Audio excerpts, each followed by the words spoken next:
pessoas, sejam todos muito bem-vindos a mais um videocast no meu canal. E eu não sei se todo mundo sabe, mas eu sou muito, mas muito fã de James Bond, da franquia 007 como um todo. Inclusive eu cheguei a preparar um material que ia ser apresentado de forma presencial. Só que isso foi antes da pandemia, né? A pandemia chegou e infelizmente tive que engavetar esse projeto porque não tinha onde apresentar.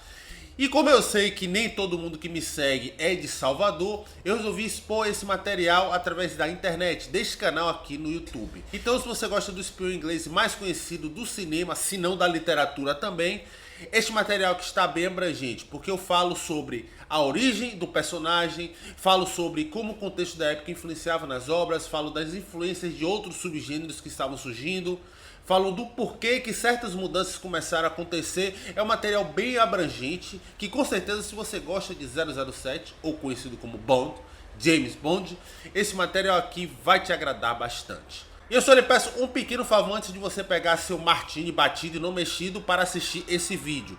Dê sua curtida, se inscreva no canal que você ajuda no crescimento dessa mídia dentro do YouTube e venha me seguir também no Instagram que eu falo de outras artes por lá que não vem aqui para o YouTube, beleza? Sem mais delongas, vamos falar agora da franquia 007.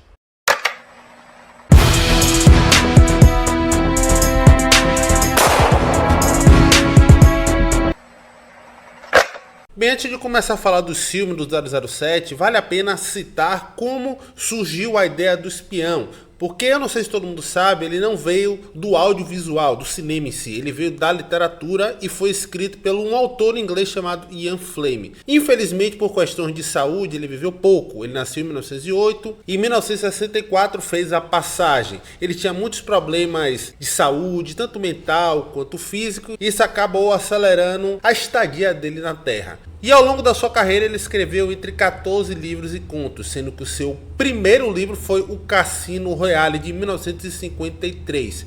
E mesmo com o sucesso dele sendo considerável na Inglaterra, muita gente consumia as histórias de 007 que ele escrevia no seu país, o personagem não tinha uma notoriedade mundial. Porém, depois que um homem chamado John Kennedy, presidente dos Estados Unidos, leu From Russia with Love e comentou que foi um dos melhores livros que ele já teve o prazer de ler na vida, foi que os livros dele fez um sucesso mundial. E como é que ele escrevia o James Bond? O personagem em si era um espião inglês, forte, charmoso, especialista em artes marciais e também armas de fogo, bastante mulherengo. Sua bebida favorita é o martini batido e não mexido. Would you get me a medium dry vodka martini? What is Shaken, not stirred. A sua arma de combate, de missões, era a Walther PPK. E o carro que ele gostava mais de pilotar era o Aston Martin DB5. Ele já teve outros carros bastante luxuosos, mas o Aston Martin é o que se fez presente na maioria das suas histórias. E como a notoriedade do James Bond já era gigantesca, lógico que o cinema não poderia deixar de pegar sua lasquinha, né? E foi aí que dois grandes nomes teve a ideia de adaptar as obras do Ian Fleming para o cinema. O Albert Broccoli e Harry Saltzman, junto à sua produtora, a Eon Production. Como atualmente nenhum dos dois produtores estão em vida, quem assumiu o papel de cuidar da franquia 007, do personagem em si, foi o Michael J. Wilson e a Barbara Broccoli. Atualmente eles que mandam e desmandam no que vai acontecer com o personagem do James Bond no cinema. Inclusive essa foto aqui é lendária porque mostra os dois produtores junto com o Ian Fleming e o Sean Connery discutindo como é que ia funcionar o primeiro filme, sendo que o próprio Connery que viria a interpretar o primeiro 007, que para muita gente ele foi o melhor a atuar como James Bond. E a primeira adaptação do 007 não foi o Cassino Royale, o primeiro livro do Ian Fleming, foi 007 contra o satânico Dr. No. Os produtores, junto com os roteiristas, acharam que não era uma história viável para se adaptar logo de cara assim para o cinema, sendo que antes já tinha sido feito uma produção para a TV mais intimista, de menores escalas. Só que para uma produção maior eles resolveram adaptar 007 contra o satânico Dr. No. E a era Sean Connery como James Bond, os filmes eram muito cercados pelo que estava acontecendo no mundo. Tanto que você percebe que, principalmente nos filmes iniciais, existia um efeito, uma influência direta da Guerra Fria junto à missão do James Bond. Sempre existia um inimigo de uma outra nação ou um inimigo desconhecido e é algo que permeava o meio o tempo todo. E foi na era Sean Connery que foi apresentado todas as características do espião, né? O Martini batido e não mexido, como apresentei, a Walter PPK, o Aston Martin, as Bond Girls, inclusive as próprias Bond Girls, com o passar dos anos, mudou muito a forma de como elas eram tratadas. Afinal, o tempo mudou, né? Principalmente na era Sean Connery, era muito discutido a imagem da mulher dentro dos filmes 007. Elas parecem que só estavam ali como um apelo sexual ou simplesmente como uma figura que ia se envolver com o 007, nada mais além disso. Com o passar dos anos elas foram ganhando um peso maior. E dentro da era Sean Connery tivemos duas características. Primeiro, um filme chamado Goldfinger, que ele foi extremamente importante para moldar de como seria a identidade dos filmes do 007, que funcionava da seguinte forma. Os filmes iniciavam com prólogo, depois viriam os temas musicais, sendo que cada tema era específico para cada filme e logo depois vinha a história central. Isso não aconteceu nos dois primeiros filmes, isso veio começar a acontecer depois do terceiro filme, que é Goldfinger. E para resumir bem como foi a era Sean Connery, nós tivemos 3 filmes muito bons. O próprio Dr. No, ou Satânico Dr. No, melhor dizendo, que é um filme que eu acho que falta uma certa regulagem aqui e ali, mas como um todo ele é bem interessante, ele transita até entre vários gêneros, já traz um pouco da ideia megalomaníaca do vilão, que viria a ser explorado melhor em uma outra era de um outro ator. Temos Moscou contra 007, que é um filme que explora bastante a ideia da Guerra Fria, você não sabe ao certo onde está o verdadeiro inimigo. E temos Goldfinger, que é o filme que definiu realmente como seria a estrutura dos filmes seguintes, como eu citei no material anterior. Teve o quarto filme após esses 3 que eu gosto muito também, só que eu não coloquei na lista porque eu acho que ele começa a ter ali os primeiros efeitos do fim da era Sean Connery. O ator já estava cansado, desinteressado, não queria mais atuar como 007 e isso começou a refletir diretamente nos filmes. Mas é uma adaptação que eu gosto muito, chamada Thunderball. Eu quase coloco ela aqui, mas eu quis deixar somente os melhores. My name is Bond, James Bond. My instructions were implicit. I was to leave for Jamaica in 2 hours. License to kill. E devido a todo esse desgaste do próprio ator Sean Connery, eles começaram a pensar quem seria o novo James Bond. E eis que temos uma nova visão com o George Lazenby. E aqui eu gostaria de dar um destaque a mais pelo seguinte. Primeiro, que ele nem ator era. Ele se tornou ator para interpretar o James Bond, mas na verdade ele é um vendedor de carros e era modelo. Ou seja, ele nunca tinha passado pela indústria cinematográfica.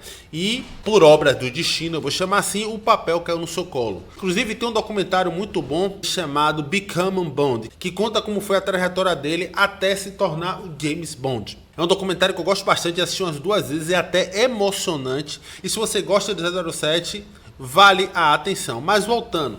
E o filme que ele interpretou, que se chama A Serviço Secreto de Sua Majestade, traz uma adaptação mais pessoal e íntima do próprio personagem. Afinal, nós vemos aqui o James Bond casando. É quase absurdo, né? Falar isso para quem acompanha 007 há muito tempo e não assistiu esse filme. Ele realmente casa aqui, se apaixona. O filme dedica um bom tempo a essa construção da relação com sua esposa. E isso por si só faz com que ele seja bem diferente e também subestimado. É um filme que quase ninguém comenta e eu até entendo por quê. O George Lazenby, você percebe que ele está se empenhando em entregar um bom papel, só que ele tem ainda as suas limitações, porque afinal de contas ele não era ator. Fora que ele fugia totalmente da proposta que as pessoas já estavam acostumadas a assistir com o Sean Connery, e isso destoou bastante do que era o 007 no cinema. E outro detalhe, ele só fez um único filme, que foi esse que eu citei aqui, A Serviço Secreto de Sua Majestade. E aqui está o cartaz do filme, uma adaptação que eu gosto bastante, talvez esteja até no meu top 5 de melhores filmes de 007, principalmente pelo seu final marcante. Quem já assistiu esse filme sabe que o desfecho dessa história é extremamente impactante. Eu vou até colocar um pequeno trechinho aqui, sem dar muitos spoilers, só para quem já assistiu relembrar de como esse final é bem triste. He's got a point, we do look like an ad for a flower shop. And that reminds me, I didn't even send you flowers. E já que o George Lazenby não queria mais atuar como 007, o Sean Connery não queria mais voltar para o papel, chegou a hora de mudar novamente e tivemos a era Roger Moore. E essa talvez seja a era mais popular do James Bond, justamente pela popularidade do cinema em si no mundo. E os seus filmes, diferente dos filmes do Sean Connery, eram mais humorados, eram mais divertidos, eram mais escapistas. Eram adaptações que sofriam influência direta da cultura momentânea, dos filmes e dos gêneros que estavam acontecendo naquele momento. O Blaxploitation, o cinema de artes marciais, o sucesso do momento de Guerra nas Estrelas, de Indiana Jones. E no caso dos vilões, eles eram até mais megalomaníacos. Essa ideia já era presente na era Sean Connery, só que aqui ganhou, digamos, uma força ainda maior. E falando do Roger Moore como James Bond, ele fugia totalmente do que foi apresentado pelo Sean Connery. Ele era o espião mais sutil, ele não agia tanto por impulso, ele era mais delicado em tratar com as mulheres. Fora que ele foi o ator que mais executou James Bond no cinema. Ele fez ao todo 7 filmes. Alguns muito bons, outros bem medianos e outros bem esquecidos. Tanto que eu separei os 3 filmes dele que eu gosto mais. Primeiro, Live and Let Die, que foi o primeiro filme a ser interpretado por Roger Moore. Temos O Espião que Me Amava, que pra mim é top 5 melhores filmes do 007, eu gosto muito desse filme. E temos Somente para Seus Olhos, que é um filme que ele volta a beber um pouco daquela ideia presente nos filmes do Sean Connery. É um filme que tem mais espionagem, é um filme mais contido. Ele tem pequenos problemas no roteiro ali em se encontrar, mas como um todo é um filme bem legal. You are very suspicious, Mr. Bond. Oh, I find I live much longer that way. E depois de 7 filmes e com a idade avançada, mais uma vez os produtores sentaram e pensaram: quem será o novo 007? Será que não está na hora de mudar mais uma vez a proposta do personagem no cinema? E aí é que veio Timothy Dalton, onde deu um novo suspiro para as adaptações do 007. Tanto que quando você assiste os seus 2 filmes, infelizmente só 2 filmes, você percebe que são produções bem diferentes. São filmes mais sérios, mais violentos, não tem vilões megalomaníacos. As histórias tinham muito mais um quê de espionagem. E o próprio James Bond que o Timothy Dalton entregou era mais centrado, mais sóbrio, não tinha muito espaço para humor. Inclusive o próprio Timothy Dalton, que se declara fã do James Bond, queria trazer uma nova proposta para o personagem. E foi uma outra era que não bebeu tanto dos filmes e da cultura pop do momento, mas explorou bastante um pouco do que acontecia no mundo, conflitos entre nações e até o próprio surgimento, a popularização da AIDS. Tanto que eu coloquei aqui, o contexto social da época influenciou bastante nas histórias. Tanto que quando você assiste o primeiro filme que foi interpretado pelo Timothy Dalton, Marcado para a Morte, você percebe que é um filme que ele não se envolve com muitas mulheres. Ele tem apenas uma Bond Girl que o segue em toda a sua trajetória. Inclusive a relação dos dois é bem legal. Não chega a ser algo similar com o que a gente viu em A Serviço Secreto de Sua Majestade, mas chega bem próximo disso. Porém, e infelizmente, são adaptações esquecidas, são bem subestimadas. Porque o Timothy Dalton, como trouxe um novo James Bond e fez apenas 2 filmes, ele não chegou a ter um reconhecimento por parte da grande massa. Fora que os seus filmes em si eram bem diferentes do que estavam sendo adaptados para o cinema, principalmente na era Roger Moore, que fez 7 filmes. Isso gerou uma certa estranheza. E como ele só fez 2 filmes, eu coloquei os 2 aqui porque são 2 adaptações que eu gosto muito, que é 007 Marcado para a Morte e Permissão para Matar. Where's Whittaker now? At his place in Tangier. Well done. E depois do hiato de 6 anos, muitas pessoas perguntaram: e agora, o que acontecerá com James Bond, já que não havia mais livros e contos a serem adaptados? Não tinha nenhuma história no papel para ser transcrita para o cinema. E aí que veio o 007 pós-Guerra Fria com Pierce Brosnan. Por que pós-Guerra Fria? Porque a Guerra Fria já tinha acabado e chegou a hora de ter novas ideias. Tanto que eu coloquei aqui, foi uma adaptação da série aos novos tempos, tanto no aspecto social, como no quesito de adaptação cinematográfica. E o primeiro filme do Pierce Brosnan, que inclusive é um ator que eu gosto bastante fazendo 007, foi 007 contra GoldenEye. E o que eu gosto bastante desse primeiro filme é que ele desconstrói certos conceitos enraizados no personagem, como um próprio homem machista, sempre com a razão, que não aceitava ser contrariado. E isso acontece em uma cena onde ele está debatendo com a Amy sobre a missão que ele ia participar. Existe um diálogo entre os dois muito bom, que eu vou colocar um trechinho bem pequeno aqui para vocês verem, para vocês terem noção de como o diretor Martin Campbell, um homem que foi muito importante para a franquia 007, fez para desconstruir toda aquela imagem do James Bond que nós víamos no cinema. Você não gosta de mim, Bond? Não gosta dos meus métodos? Acha que sou uma contadora? Sabe que isto me ocorreu? Ótimo. Porque acho você um machista, um cachorro no cio, uma relíquia da Guerra Fria, cujo charme pueril que não fez efeito comigo funcionou com aquela jovem que eu mandei avaliar você. E outro detalhe, na era Pierce Brosnan, os produtores resolveram fazer um filme homenagem aos 40 anos da série, Um Novo Dia para Morrer. É uma pena que o filme é uma desgraça completa, né? É um filme que só tem de homenagem os elementos que você encontra lá, porque o filme em si é uma catástrofe completa. E os filmes que eu mais gosto com Pierce Brosnan é 007 contra GoldenEye, que eu utilizei como exemplo, e 007 O Amanhã Nunca Morre. Inclusive eu acho que O Amanhã Nunca Morre é uma história que talvez ela se adaptasse melhor ainda nos tempos atuais, porque fala muito sobre a manipulação de notícias, só que voltado para a dominação da economia global. Hoje em dia seria para cliques, né?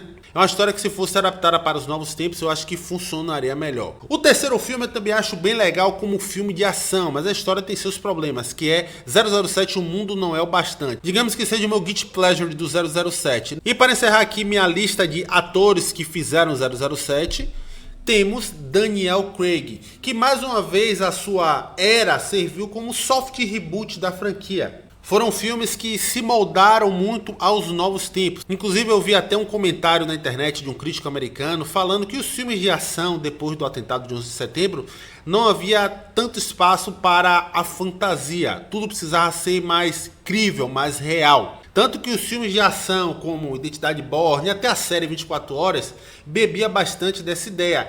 E a era Daniel Craig surfou nessa onda. E até o seu James Bond em si era um James Bond mais humano, mais crível, mais realista. Era um Bond que batia bastante, mas também apanhava e sofria muito com a dor. Era um James Bond que amava e se apaixonava. Inclusive vale ressaltar que pela primeira vez foi colocado em pauta aqui a sexualidade do James Bond. Existe uma cena no filme Skyfall onde ele está conhecendo um vilão, que isso é colocado em pauta e mais uma vez desconstrói aquela imagem do homem alfa moldada ao longo dos anos. Eu vou botar um trechinho da cena aqui para vocês verem. Existe uma primeira vez para tudo, não é? E por que você acha que é a minha primeira vez? Ô, Sr. Bond. Toda aquela violência física, que tédio. Que tédio. E fora que foram filmes que seguiram com uma timeline. Tudo começa em Cassino Royale e acaba em Sem Tempo para Morrer. Um filme que eu confesso que eu não gostava tanto, mas quando eu assisti a segunda vez eu tomei um apreço muito grande por ele. E os filmes que eu destaquei que eu mais gosto dele é Cassino Royale, que pra mim é o melhor filme, tipo número 1 da franquia 007. É um filme que tudo funciona muito bem, é um filme que funcionou com reconstrução do personagem, é um filme excelente de ação, é um filme que tem sua pausa para o romance e é maravilhosa a relação que o Daniel Craig tem com a maravilhosa Eva Green, inclusive ela é uma baita Bond Girl. Temos 007 Skyfall, que muita gente ainda acha que ele é melhor que o Cassino Royale, mas por pouco ele não está no mesmo nível. E temos o último filme que encerra a trajetória do Daniel Craig como 007, que é No Time to Die. Inclusive o final desse filme aqui me fez derramar uma certa lagriminha. Mathilde? Quoi? I'm going to tell you a story. About a man. His name was Bond. James Bond. E para finalizar esse vídeo, eu não poderia deixar de encerrar com outra frase. Vida longa ao 007. E é isso aí, gente, esse é o meu especial de hoje sobre 007, um personagem que eu gosto bastante, gosto de vários dos seus filmes, e eu quis trazer toda essa minha visão para vocês aqui neste formato de especial. Se você conhece outras pessoas que é fã de 007, tanto quanto eu, compartilhe esse material com elas, que com certeza elas vão gostar bastante. Não esqueça, antes de sair, deixar sua curtida, se inscrever no canal aqui embaixo, que você ajuda no crescimento dessa mídia aqui dentro do YouTube. E venha me seguir no Instagram, que como eu falei inicialmente, eu falo de outras artes por lá que não vem aqui para o YouTube, beleza? Vou ficando por aqui, um abraço e nos vemos nos próximos vídeos.